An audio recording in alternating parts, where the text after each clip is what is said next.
What is up, everybody? Welcome to the Bronx Pinstripes show. They split with the Astros, Scott. I think on the last episode, towards the very end, we were talking about what we thought was going to happen in the series, and I said they'll split with the Astros, and you said, no, look at the pitching matchups. They're going to get crushed. Listen, the cynic in me was saying they will split with the Astros because I think that was the worst possible outcome.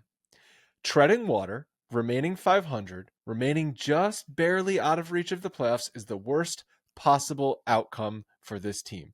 Either win the series, which you had a chance to do on Sunday, take the series, feel good going into a road trip, and then maybe this team could go on some momentum, get some good vibes going, and you could feel good about the Yankees, or just get stomped and be done with it and let's move on with our lives. But instead it's a split and it's just endless. It's the song that never ends with the 2023 Yankees.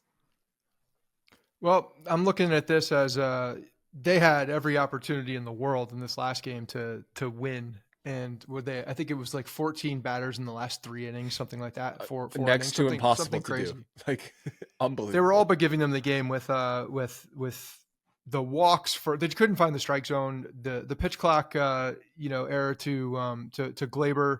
And then obviously to end the game, Stanton just hit it to the wrong part of the park and probably didn't get the meat of the bat on the thing, but hit the shit out of the ball. It's unfortunate at the end there how it went down, but yeah, they had every opportunity. When I see that they beat Verlander, they split with the Houston Astros. Okay. That's at least nothing crazy. It's not a bad team. It's not the same team, by the way. Like I don't get the same vibe I get from the Houston Astros as I have the last couple of years. They're not as disciplined. They strike out a lot more. It seems like they're just, I don't know. They feel like a different team for me, at least. Maybe it's their pitching. I think their pitching is not what it has been in the past. And who knows? They may catch lightning in a bottle at the end of the season with Verlander too. But it's a good split. It's a good split. If you listen to Harrison Bader's post-game press conference today, or just when they were asking him some questions, not really a press conference, it was, I think it was Meredith who asked him, are you frustrated with, how many runners that we were left on base? And he said quite the opposite. I feel encouraged. I feel like we have some momentum going forward because this is a game that we felt like we were never out of. We never felt like we were out of this game. The feeling in the dugout was that we're going to get that big hit. They fucking handed the game to the Yankees on a silver platter, and the Yankees like, nah, smack it out of their hand. I don't want it. You can take it. So if inside the dugout you're feeling momentum after something like this, fine. Use whatever you got. Take good loss. A moral loss. Hey, if you inside the dugout, you do inside the clubhouse, do whatever. I don't give a shit what you do to rally and to feel good about yourselves. Muster it up somewhere or another, because it's not coming from series wins. It's got to come from scenarios that you believe you had an opportunity. And if they can roll that into some momentum, then great. We'll see what happens on this upcoming road trip, because it's going to be, again, the whole month is tough. It's a tough month, and they're going to Chicago, but then they have a very hard stretch in the NL East with Miami and Atlanta. So we'll see what happens. I mean, I get what you're saying, and I guess I understand what Bader is saying. Like, the Astros are a good team, always play the Yankees tough, and you split with them, and you were right there to take 3 out of 4 from the Astros, and that would have felt really good. But at the same time, I just look at the Astros legitimately tried to give the Yankees the game on Sunday. And even in that first inning, was the 3rd or the 4th inning when the Yankees scored 4 runs to come back. It was all on walks and errors and everything. Yeah. Not one single hit with a guy on base. They had the sac fly, but like that's it. No, just a single. Just get a hit with a runner on base, and it's a completely different ball game. And the Yankees are just incapable of doing that. Yeah, the number of runners that they left on base today was pretty egregious. Season high. I feel like we're getting a lot of season highs with runners left on base, strikeouts in a series, strikeouts in a game. These are not the things that we want to be setting season high accolades with in August. Not the thing we want to do. But again, man, like you said, you have to, with what this team has, we know what they have to do. They have to play closer to their abilities. Each individual person That's why they didn't do anything at the trade deadline. They didn't believe anybody that they could get that was going to put them over. I think everybody still knows whether you were going to get one or two guys, it wasn't going to make a difference unless these two, or unless this team does play more to their capabilities. And that's just what they have to lean on. They have to get something going, knowing that. Gleyber had a great day at the plate. He's been hot. I think Kay said on the broadcast 12 for his last 22. Maybe it's 23 after his last, I don't know, whatever. He's hitting 500 over his last 20-something at-bats. But then today, Ilya just dropped in our chat, the heart of the order, 1, 2, and 4 hitters, except for Gleyber, who was hitting third, 0 for 14. 0 for 14 between Bauers, Judge, and Stanton. Bauers has been unbelievable. We'll talk about him in a second. Stanton's been pretty damn solid. Judge, since he came back, like he's been on base a lot. Out of the gate fast, but like 0 for 14 from your 1, 2, and 4 hitters. You're not going to win a game that way. You can't win games that way, especially against the Astros. Yeah, and Stanton's been getting the ball out of the ballpark. I think he actually might. He's a top. He's either a leader or top of the American League since. Does it feel that way in the month of July? No, because he hits them in bunches, just like as he does, man. He has some really bad at bats. Even during this hot streak, I've seen some really bad at bats from him, and it's the whole running thing. I mean, I know we're going to talk about that. I don't understand. About it right now. Let's talk about it right now. Okay, great. I don't understand. I don't understand what's happening. I don't get it. He's not hurt. He's healthy, yet he can't run a ball out with 2 outs. That is a single to right field that you're scoring on, no problem. We're not talking about a bullet straight to the right fielder playing my shallow. Grandmother's scoring on this hit. This was a looping line drive to right center field where the outfielder had to cut over. Outs. You're running. There's 2 outs. And so and he's just I got no problem with the send. The send was completely fine. It was exactly what it was supposed to be. There's not even a send. Like you said, there's 2 outs and a ball to the outfield. You're just running home. That's just that's what you do, no matter who's running. Unless there was a known injury about this. And I keep hearing about, well, he was running upright and he had to make sure that he wasn't getting injured when he was running. I don't get that. What? So are we saying that now that he's completely healthy, we have limitations, some strange limitations on how fast he can run in a given situation? Is it the stopping and going? What is it? When can he run and when can he not run? If there's a ball that's towards the line and he's shading up to center field, can he run down that ball? If the opposite, can he run a ball down a ball that's in? Can he run a ball that's back? Is he not allowed to take a drop step? I'm curious as to what the limitations are here with Stanton, because he can't turn. I don't know. So he's like a crocodile. So have you ever heard that if you're getting chased by a crocodile, you run in zigzags because they will follow you and then they will get tired and they will slow down quicker. But if you run straight, they can move straight quickly for short bursts and they're probably going to catch you.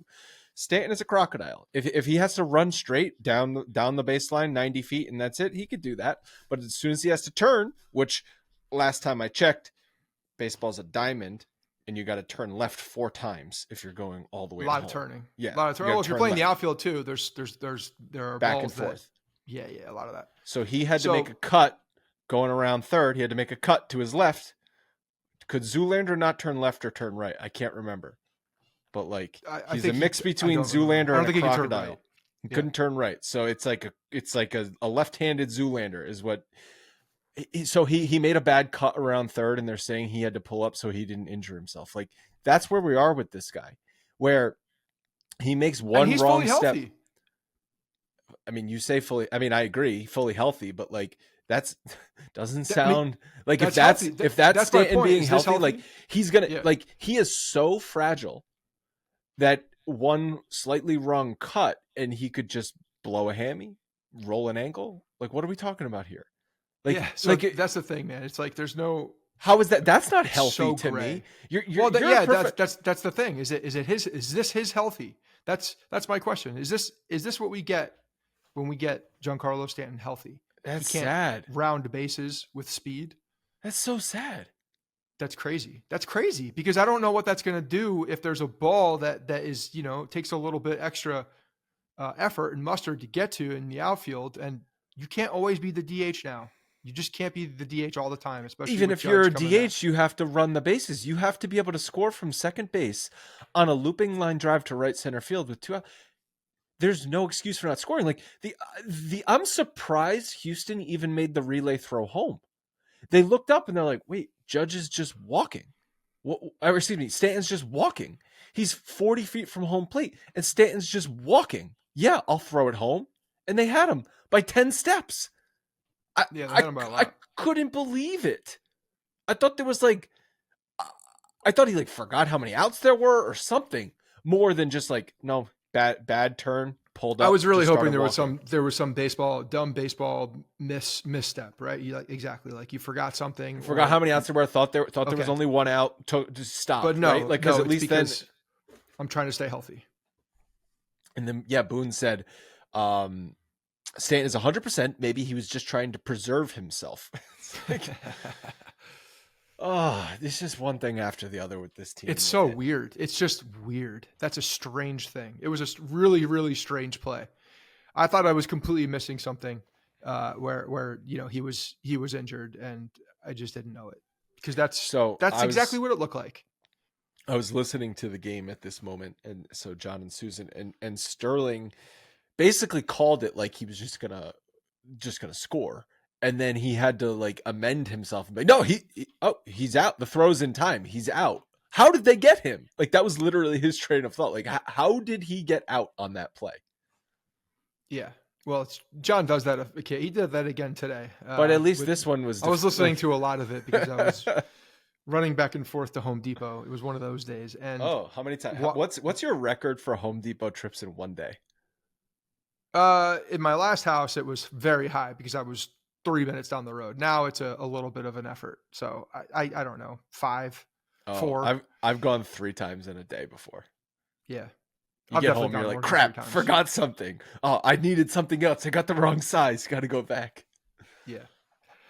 Yeah. But there were a few plays that he's like, oh no, that didn't happen. And I mean, I can understand you're assuming that man is scoring because of the, again, 2 outs. When you see 2 outs and there's a ball to the outfield, like you should be rounding third as the ball is like touching the ground. So you're halfway there. What is this? I mean, Stanton's under contract for 24, 25, 26, 27, 4 more years after this. Mm-hmm. I mean, it's like, this is what we're dealing with this guy. This is it. He's so fragile. He's so injury prone that he can't even run second to home consistently. And even when he's in the lineup, you're always holding your breath on everything he does. He can't play the outfield consistently. He's not consistent offensively at the plate. Like, I'm not. It's one thing to just be like, Stanton gets a lot of hate. I understand that. Stanton's not the number one problem with this team. I'm not saying that. But my God, has this not worked out for the Yankees? Like, all-time bad acquisition.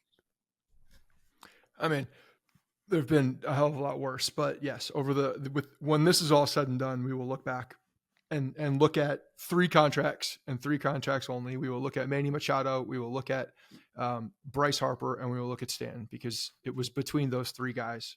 And the Yankees chose Stanton. They did it in a way that was different, where they didn't have to bid necessarily. And that's how they filled their bat. That was a choice.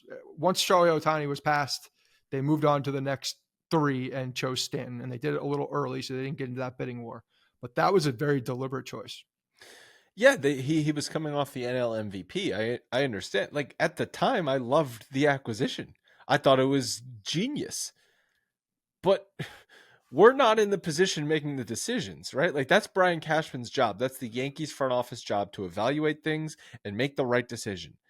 And that one was wrong. So as fans, you can love it, you can hate it at the time, but you also have the right as a fan, and in our position, whatever kind of analyst you want to call it, whatever, we're podcasters, right? Like, we can look back and say that was a bad call, that was a bad decision by Brian Cashman. I definitely, I hear you on that, but I also have a hard time sometimes saying that and killing a guy for making a choice that seemed very good at the time when all the dust settles, even pretty close afterwards, and you're looking around and you're like, okay, that's okay. And then for whatever reason, it just doesn't work out. You can't see the future. You cannot. I don't think people saw Stanton getting hurt as many times as he was, because that's the biggest problem. He We just should have hasn't been on seen the field. we should have seen that coming. Maybe we because should have other seen than it. the 17 season, he won the MVP. He was hurt all the time for the Marlins, and I And- know and some of it was. I mean, he got one hit of in the them- face. He got hit in the face right. with a pitch. Like that's not his fault, obviously. Yeah. But like he was also an injury prone guy, and also at the time we did not think acquiring Giancarlo Stanton was going to stop them from going out and signing a free agent the next year. Harper seemed unlikely at the time because you had Judge in the outfield, you had Stanton in the outfield. Harper at that point pretty much seemed off the table, but Machado at that time we were like shouldn't have been off the table. You still needed a third baseman. Yeah. No, that is true. When I look back at Cashman and I make my final judgments when all is said and done, I have to build into the context of what the situation was in that moment as well, and how I felt. Because I have for me and my own personal judgment, like I have to bring that in. The Frankie Montas thing, I'll bring all of my feelings in on that trade at the moment, understanding that guy was injured, and who he hadn't gone after and who he never who he lost bidding to. So I think there's a lot of context with Stanton. You're right. Machado could have been gotten. Harper wasn't going to happen. The outfield was too crowded. But at the end, they were going after one contract, and we didn't know that, and they chose Stanton. Well, what do you think of Rodon so far? Last week the attitude of him got me back a little bit just because of the way that I interpreted it. I guess you could tell that he wears his emotions on his sleeve. But when you do that and you don't pitch well ever, and you just continue to throw the ball outside the strike zone, and then when you do throw a strike, it gets demolished. I got no time for any of the other nonsense. That's all cute when you're good, but when you're not good, it looks worse and feels worse. Yeah, he's a bad pitcher, man. He's a 2-pitch pitcher that can't throw a strike. That's a problem. When you have 2 pitches and one of them's a fastball and the other one's a slider, and you can't throw the off speed for a strike, now you can only throw a fastball. And if you throw the fastball in the zone, everybody in this league can hit a fastball. Every single person. So if you're regulated to 1 pitch and 1 pitch only, and periodically you get it over the plate, you're screwed. What pitch is he going to develop next spring? Is it going to be a cutter? It's going to be a cutter. But a cutter and a slider, it's too close. One's a fastball. I feel like he needs a changeup. I feel like he's got to go. It's got to something that goes down instead of also breaking inside to a right-handed hitter. At this point, he just needs to keep his same slot. If he can change the grip and apply different movements on it, then great. But I don't know, man. It's like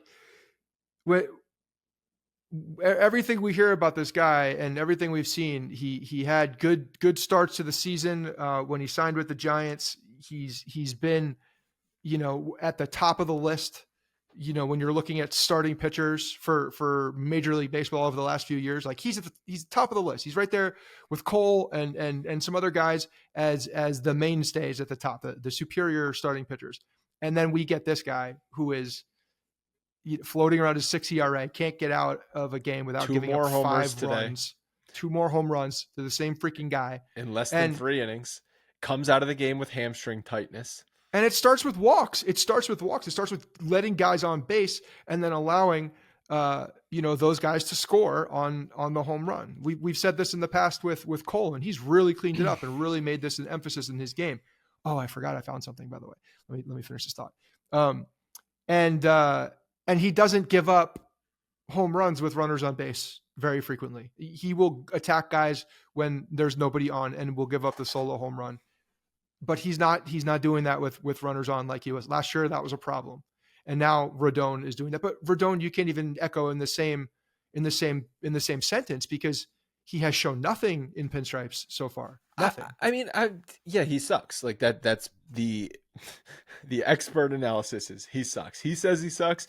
We say he sucks. Everyone says he sucks. Like, how are we even to analyze him at this point? Like, he has not even pitched deep enough into games. He hasn't shown anything yet other than he's been injured all season. He comes back. He sucks immediately. He sucked all time. He blows kisses to fans. He opens up his shirt a little bit and sweats, and we're like, he's fun sometimes. And he still sucks. It's like, this is what this guy has been so far. Yeah, and he's got a mustache. A dumb mustache. There's nothing to hold on to. What do we like? What do you want me to say about Nothing him? to hold on to. There's nothing there. This is expert analysis. The guy hasn't done jack shit. He can't throw the ball over the And plate. he might be hurt again.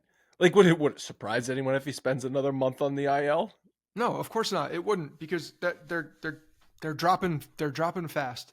Carlos Rodon, I don't know, man. Like, I need to see him do well so that I can see what that looks like. You know what I'm saying? Like, can we just see what that looks like? What did you find?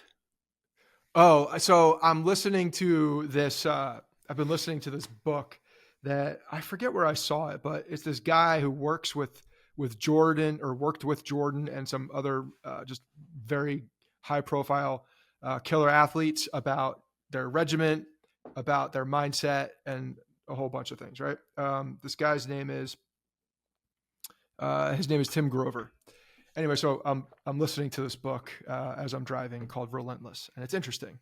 But he definitely worked with Garrett Cole. Had to have, because from this book, one of the big things that they say, or have said, pressure is a privilege. So it wasn't even original. It must have been from here. I wouldn't. There's a lot of things that I'm noticing in this book with Garrett Cole and the way he talks and the way he does things. So the guy which is interesting. Do you think Cole just like follows new. This guy and like read this book? Maybe? No, I bet he works. This guy works with. Wouldn't Cole be in the book unless this is an older book? No, it's just, it's not. He doesn't name all the people. Cole's not good enough to get in the book yet. Because if he's name dropping Michael Jordan, he talks about Jordan, Kobe, and Dwayne Wade. Those are the three guys that he's been talking about so basketball. Far.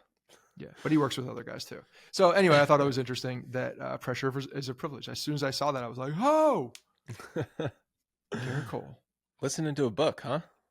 Yeah, that's how I have to. Oh, I read Robinson Crusoe to Kemp. That's the first book I think I've read in 15 years, cover to cover.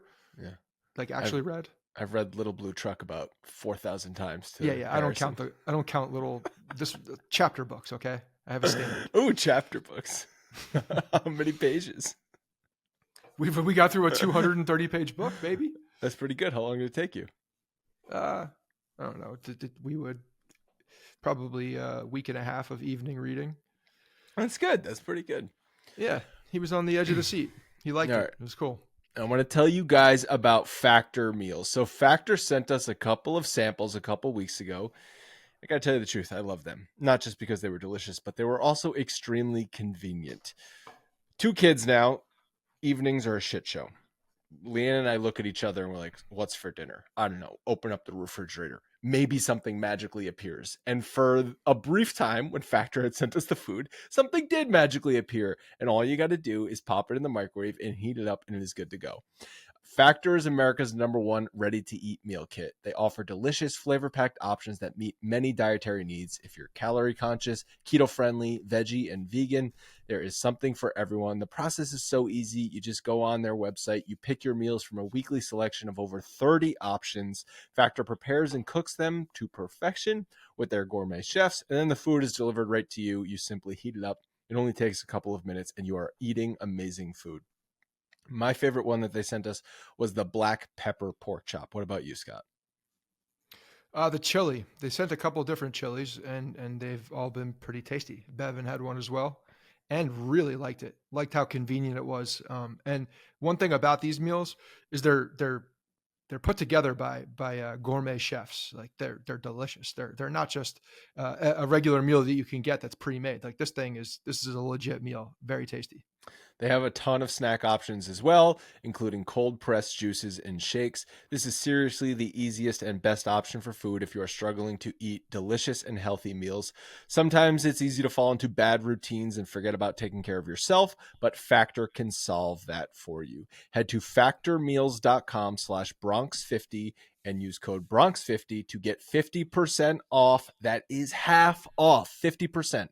FACTORMEALS.com/BRONX50, factormeals.com/Bronx50. Thank you so much to Factor for sponsoring us today. Definitely go check them out. All right. Well, we mentioned Rodon, another guy that's just completely lost in the rotation is Severino. He gave up 5 runs in 4 innings on Friday night. And listen to these rankings on the year for Severino among starting pitchers with minimum 60 innings pitched. The most home runs allowed per 9 innings at 2.48.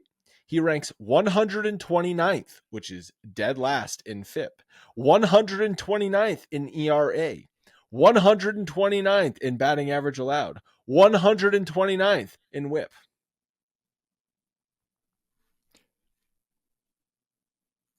Not good. These are not good numbers.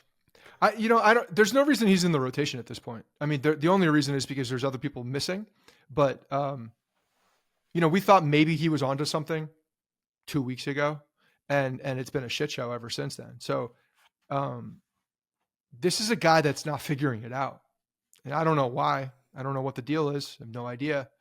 There's a million things you can look at: the tip pitching, the pitch tipping, the mechanics. Obviously, he's lost his confidence. I can tell you that. That's one thing that seems to be very clear.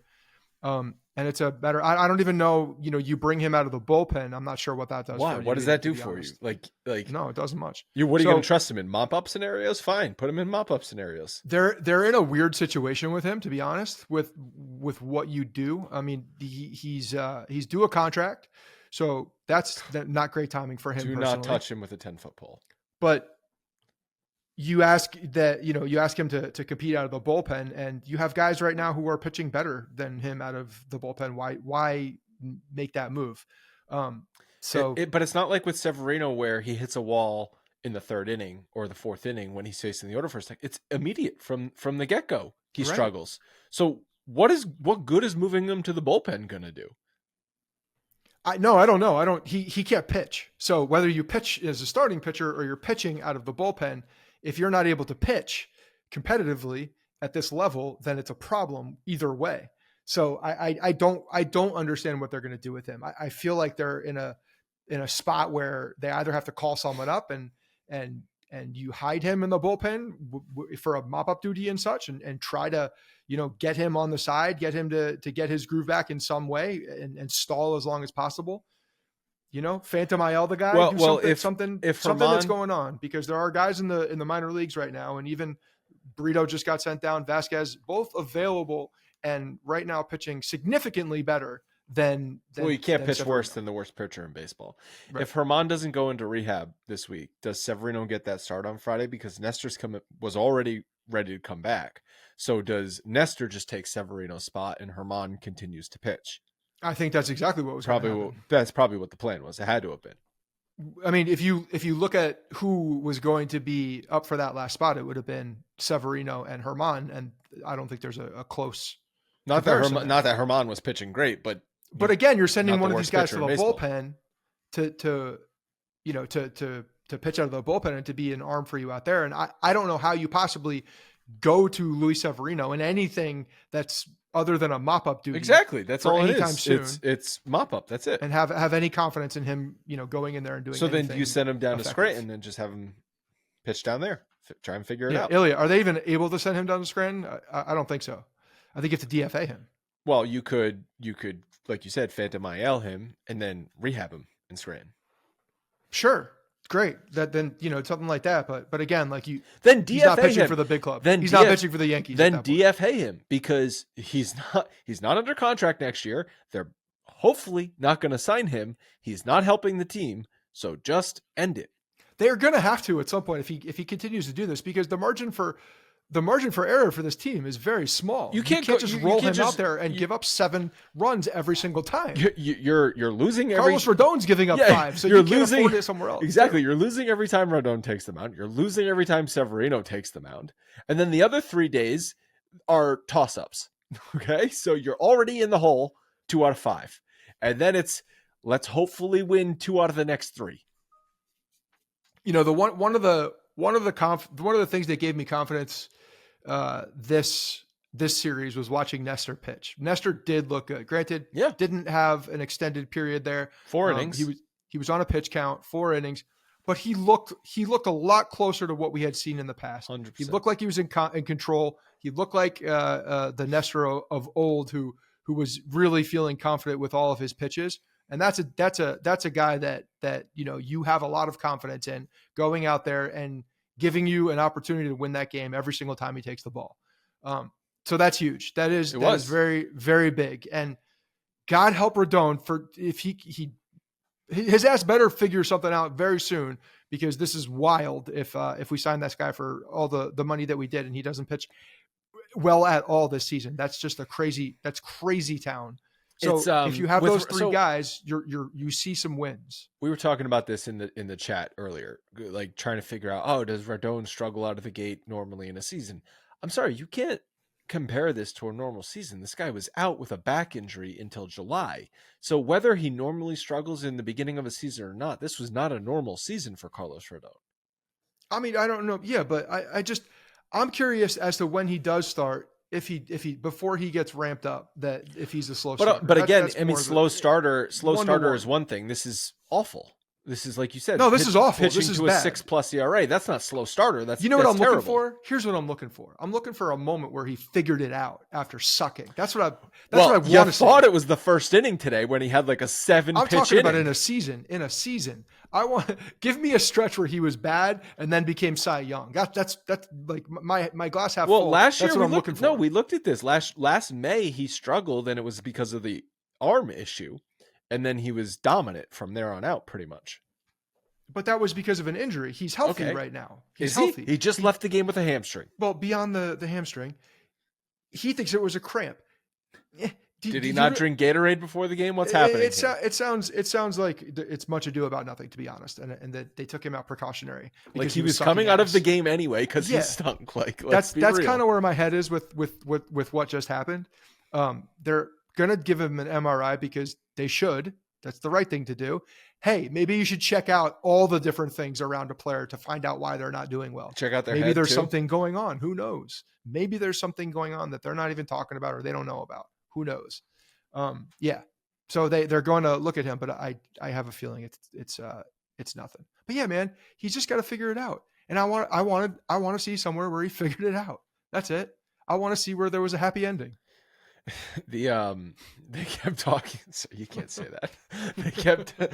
They kept talking on the broadcast today. Like he's been so good in his career against the Astros. 8 stars, 1.55 ERA. I'm like, guys, like read the room.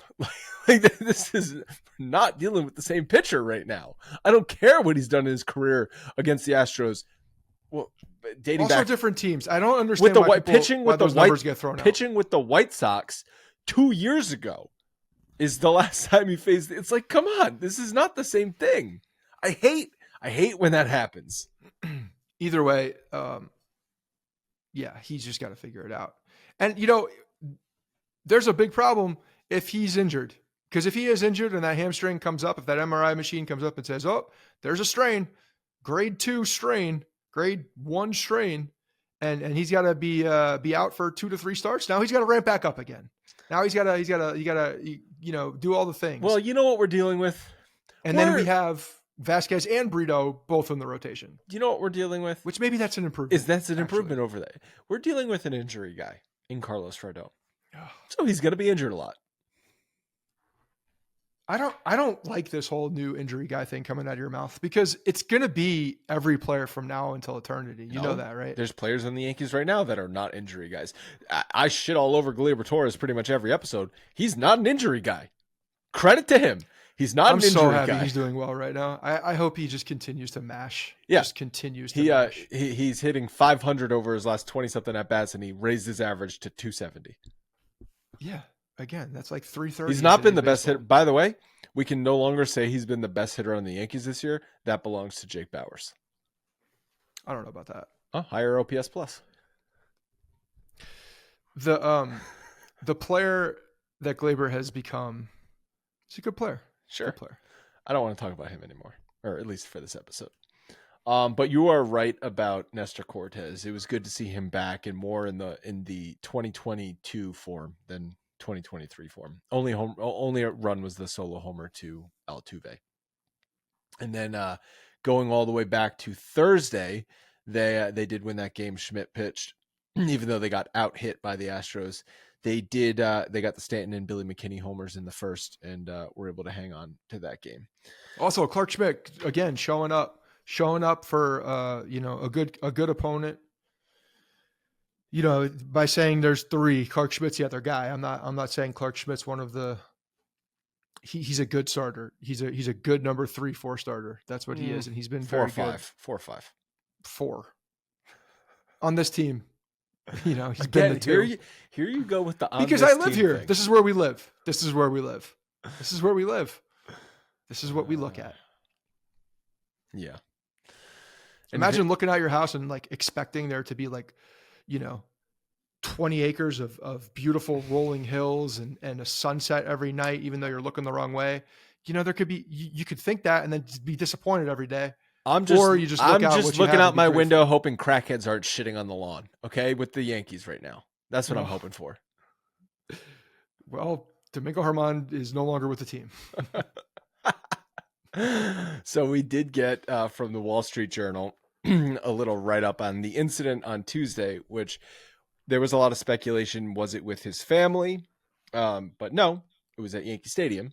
Reading from the Wall Street Journal, German. But he does have to go home every night. That's where I think a lot of it.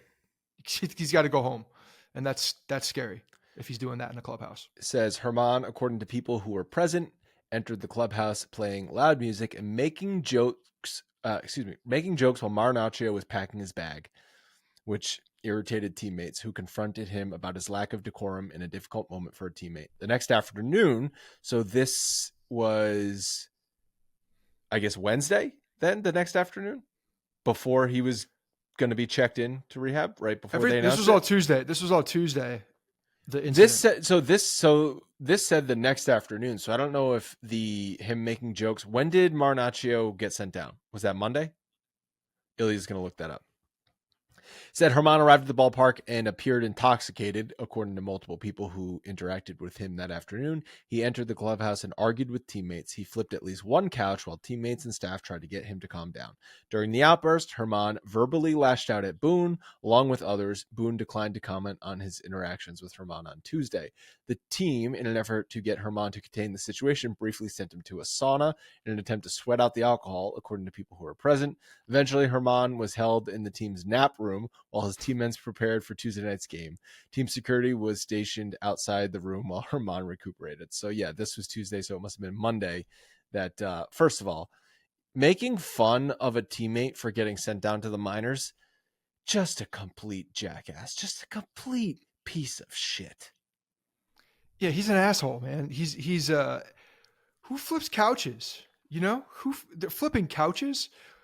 This is crazy. Who makes fun of a teammate who has been struggling after being good for the large portion of the first half? It's been struggling for a long time and is getting sent down to the minors. Probably has his world crushed, Ron Marinaccio. And German is shit talking him?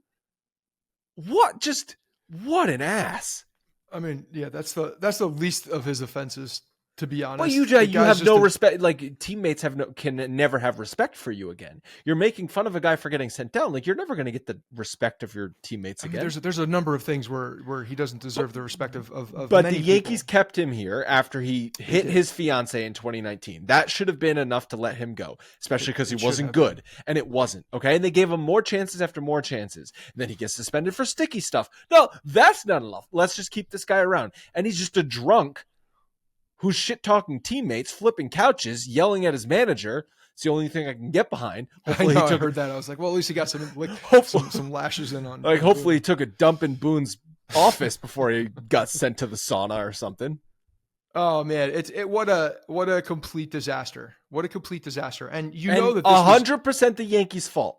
You also know this wasn't the first time. This wasn't the first time something like this had gone down. Stanton said, I knew something like this was going to happen because he's probably shown up wasted a bunch of times. Yeah. Not going to pitch for the Yankees for the rest of the year, as Cashman said, and hopefully never again, to be honest. And can we just forget about that perfect game and stop bringing him into that conversation too? No, it's in the record books forever. Yeah, there's not much to say about him. They got rid of it. There was clearly a cancer in the clubhouse with German that was continuing and he has an alcohol problem and needs to get help. So hopefully he gets help. I don't want to see him on the team ever again. Didn't want to see him after the incident at the charity softball thing. Don't want to see him again. Don't care if he's a good pitcher sometimes. Don't care if he's a bad pitcher. Just don't want to see him. Don't want to see him wearing the Yankee uniform. Exactly. Didn't want to before, but this is the position that the Yankees put us in by having to deal with this guy as he's pitching in the uniform that we love. So, well, what I fear is that now they will feel sympathetic because alcoholism is a disease and he needs to recover and get better. And they don't want to, they might fear throwing him out, or not throwing him out, DFAing him, releasing him after this. Well, they don't have to do that. They don't have to do that for quite some time, I think, because of the designation that they gave him. There's definitely some time. And again, like I think we talked about this on the last one. I hope the family or the Yankees do right by the family, get this guy some help because he clearly needs help, but there needs to be a separation. Definitely. And frankly, he probably shouldn't be playing baseball because clearly the lifestyle is not good for him. All right, before we talk about the Anthony Rizzo situation, I want to tell you guys about Game Time, our preferred ticketing app, because it is the easiest way to buy tickets to whatever you want to go to, sporting events, concerts, comedy, theater, and much, much more. The app has so many cool features and is easy to use. It shows you trending tickets, what sections the best deals are in, calls out cheap options and flash deals, and much more so you can make informed purchases. There's also event cancellation protection so you can buy with confidence. I like using Game Time because of those images of your seats, which are super handy.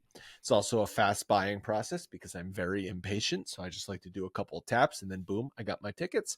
And they are sent directly to your phone, so you don't have to dig through your email to find them. It's also perfect if you're buying with friends because you can easily share them in the Game Time app. Snag tickets today without stress using Game Time. Download the app, create an account, and use code Bronx for $20 off your first purchase. Terms apply. Once again, download the app, create an account, and use code Bronx for $20 off your first purchase. Last minute tickets, lowest prices guaranteed. Thank you to Game Time and to Factor for sponsoring us. Poor Anthony Rizzo.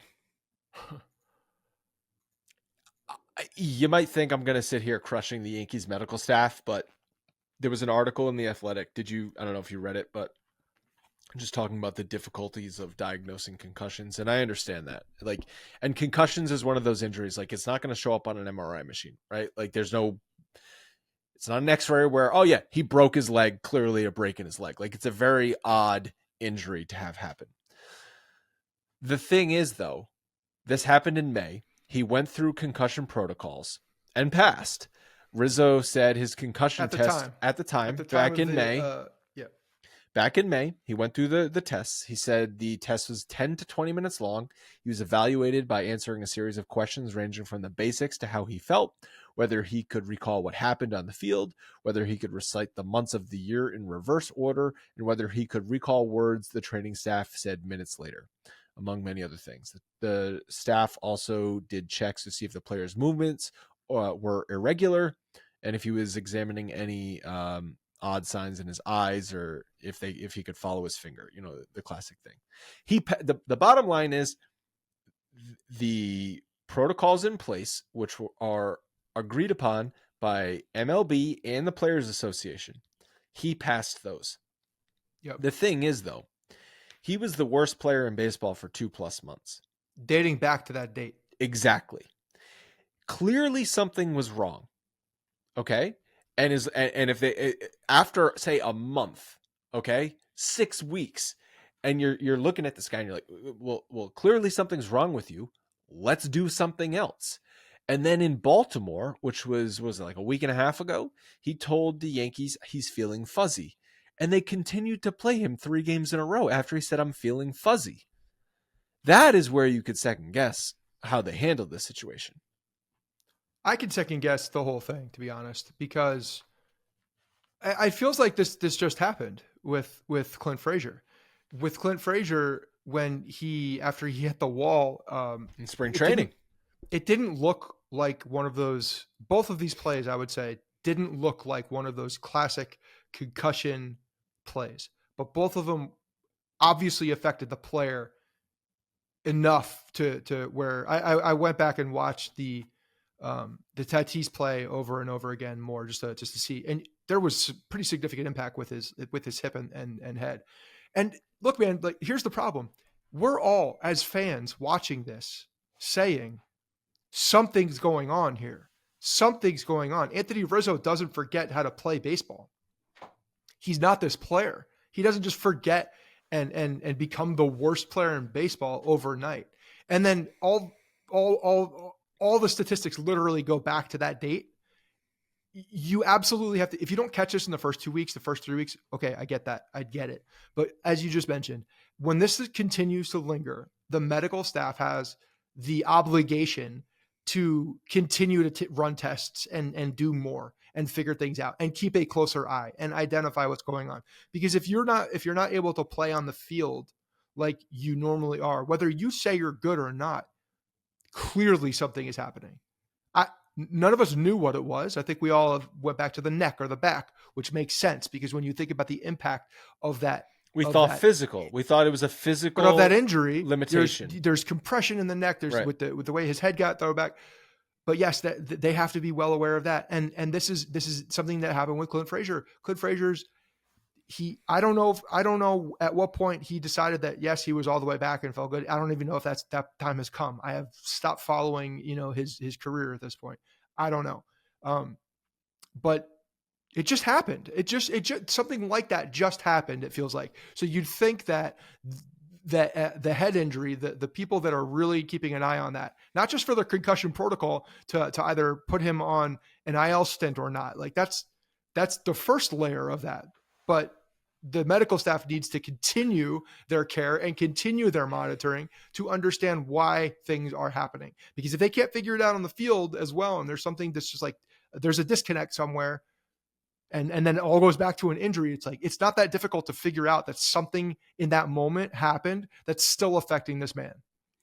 Brian Cashman said, ultimately, we're dealing with a player that didn't have any complaints. And that quote bothered me.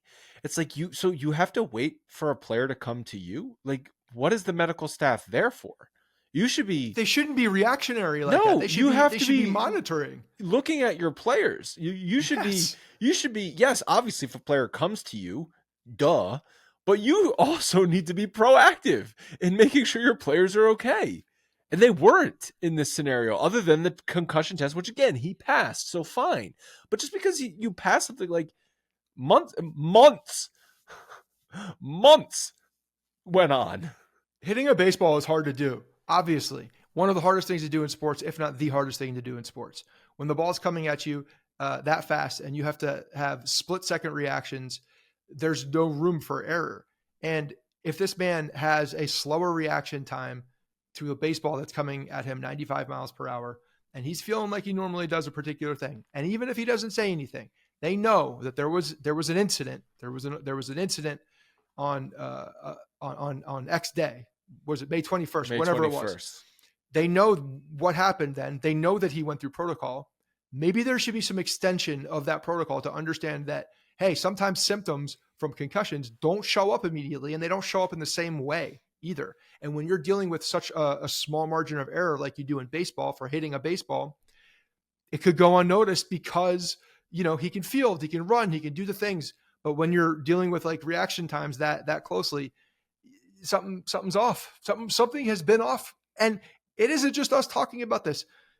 Practically everybody on Twitter, people in the comments, like everybody has identified this, sitting at home, understanding that something is going on with this man. And yeah, I feel bad because they should have caught it. They should have caught something. And I understand that it's not easy to see. I get that. I do. And, but you know what, man, like you got to continue the monitoring. You got to be more proactive like this as a medical staff and not just reactionary to anytime you have an obligation to the men on that roster and to the people watching and to the organization to make sure that they're at their peak, they're at their best physical abilities. And if someone had an injury or someone had an incident where there was a head, I mean, clearly someone's got to be tracking that. I just don't know how many mishandlings of players this medical staff can have before somebody at the top, Hal Steinbrenner, says, you know what? This isn't working.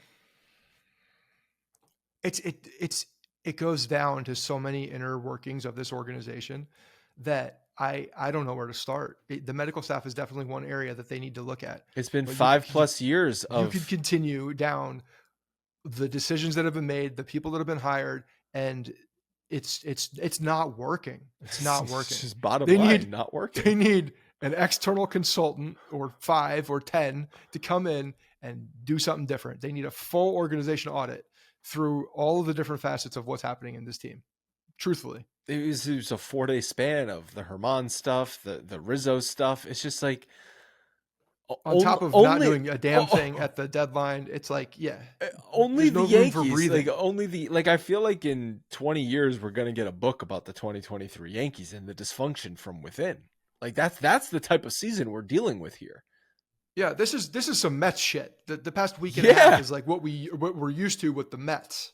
Yeah, Like straight up. This is what happens over there. Doesn't happen here, but now it is. Very much so. it was so obvious Rizzo was not healthy in some form. Like I just don't understand how they missed that. Like sit him down, talk to him, do some more tests. I don't know, anything. You don't just become like you said, you don't become the worst player in baseball for over 2 months overnight when you are a very, very good player in baseball. You know, it's making, as we're talking about this, is making me think about Severino and what's going on with him too, and what we're missing. So what are we missing? Would it shock you if 3 weeks from now they're like, oh, he's shut down with shoulder inflammation that dates back to the second start, the Cincinnati start, which was the last time he pitched well. Because again, Luis Severino doesn't become the worst pitcher in baseball, which he is. So now we've gotten 2 guys who we've seen Cy Young Severino at that level. We've seen Anthony Rizzo, carry a team and be a huge part of a World Series. Rizzo was having an all-star season. And he was doing phenomenal. Yes, he came in great shape. Feels good. Body feels good. What's up? And now it's Severino, something's going on. Does this derail Rizzo's season next year now? Because concussions, we've seen how long concussion stuff can last. Like, do you remember Justin Morneau? Yeah. Concussion. Completely wrecked his career. Well, that's the thing. This is the part of this type of injury that this is where you're like, okay, I can't place blame on people because you don't know what's going to happen. You don't.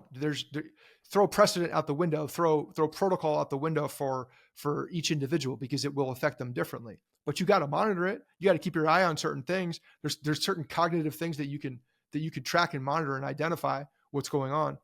But yeah, I don't think, nobody knows. Nobody knows how this type of thing will react. Nobody knows if he's able to bounce back from this and get those reactions back. Right. I don't know. I don't have the answer to that. I don't think anybody does. Clearly the Yankees don't.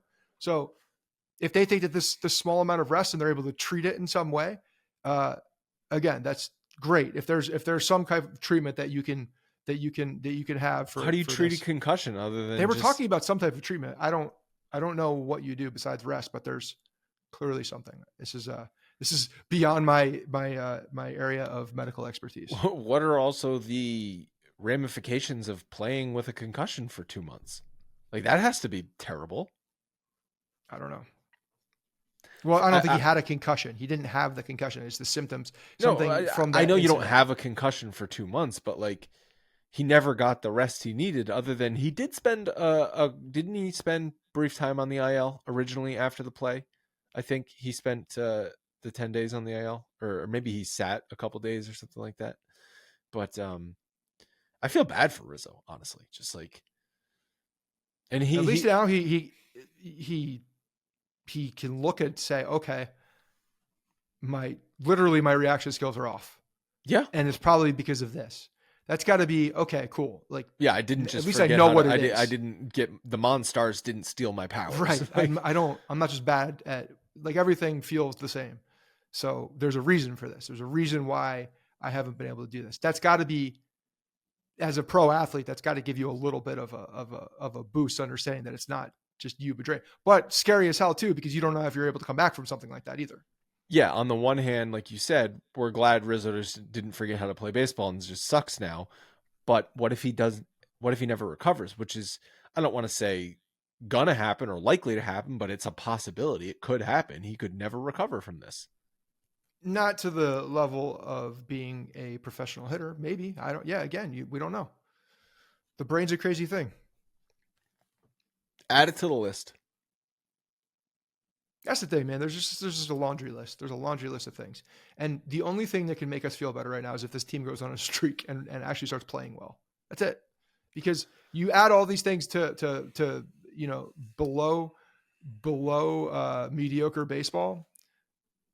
What do you look for? What do you look for? You look for guys resurfacing. And even when I'm looking at Judge, man, I can tell when he's running, it ain't right. He's not right. But we knew that. He's not right. We knew that. We did know that, but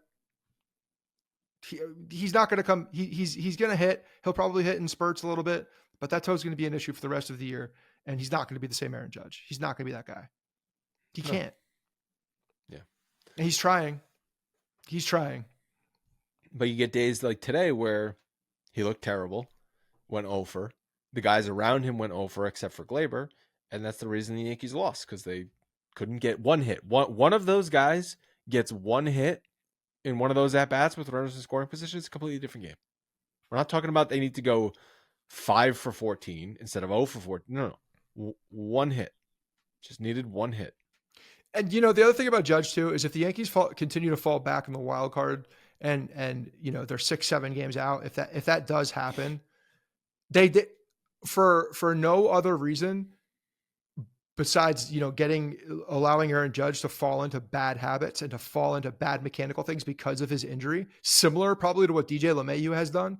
Although he's looked better this past month, he definitely fell into some bad mechanical things that got him into a place that he's never been, which is just a bad hitter and not the level of hitter that we'd expect.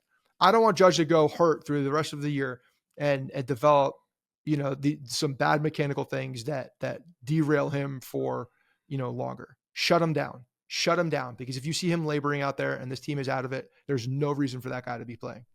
Yeah. All righty. Well, anything else you want to talk about? They got to beat the shit out of Chicago. Did you see Tim Anderson get knocked out? Yes. My guy, Jose Yes, Ramirez, who they should have traded for 3 years ago. A guy that can make a lot of contact, does everything, no problem. Could have given up the farm for him gladly. The guy's a stud, and he's got a good right hook. Yeah, that was wild. I've never seen they went fighting Notre Dame fighting Irish. I've never seen a brawl start where it's like literally put him up. It's like you usually don't have the time to be like, all right, let's put him up. Yeah. And the umpire was like a hockey ref. He's like, all right, they're fighting. Sure. I'm backing up. Yeah. What's it good? So old ass umpire going to stand in the middle of those two guys? No. Well, he did for a minute. Then he realized they were fighting, and as the hockey refs do, they're like, all right, you guys are fighting. I'm not going to get hit in the face. Yep. But it was entertaining. It was entertaining. Yes, it was. Usually they don't swing. They swung. Hopefully Tim Anderson doesn't have a concussion. Jose Ramirez is one of those guys that I would pick on my team every day for anything. Fighting, baseball, football, I thought you meant pick on like no, I would. He would be on my team. He's just like one of those guys who will, he'll bite your ear off. He doesn't give a fuck. He's gonna do whatever he's got to do. Yeah.